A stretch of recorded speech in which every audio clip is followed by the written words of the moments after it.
যে পারলে রাজনীতিতে আসেন, পারলে দল করে দেখান, এটা হইল? আমি কি এরকম কোনো কথা বলেছি? না। আমি একজন মুফাসসিরে কোরআন, আমি একজন আলেম, এর বাইরেও আমার সবচেয়ে বড় পরিচয় আম আ সিটিজেন অফ বাংলাদেশ। আমি বাংলাদেশের একজন সাধারণ নাগরিক। আমার দেশের যে কোনো সমস্যা, যে কোনো ইনকনসিস্টেন্সি, অসঙ্গতি নিয়ে মত প্রকাশের স্বাধীনতা আমার আছে না নাই? আপনারাই তো বাক স্বাধীনতার কথা বলেন, ফ্রিডম অফ স্পিচের কথা বলেন, বাক স্বাধীনতার কথা বলেন। আপনারাই যদি আবার কোনো মন্তব্যের কারণে বলেন যে রাজনীতির মাঠে আসেন, দল করেন, দেখি কতটুকু পারেন, এটা ঠিক হবে না।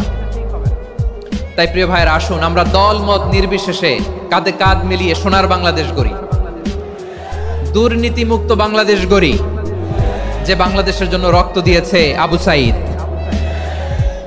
যে নতুন ভোরের বাংলাদেশের জন্য রক্ত দিয়েছে মুগ্ধরা, যে নতুন বাংলাদেশের জন্য রক্ত ঝরিয়েছে 24-এর যে গণ অভ্যুত্থানের প্রত্যেক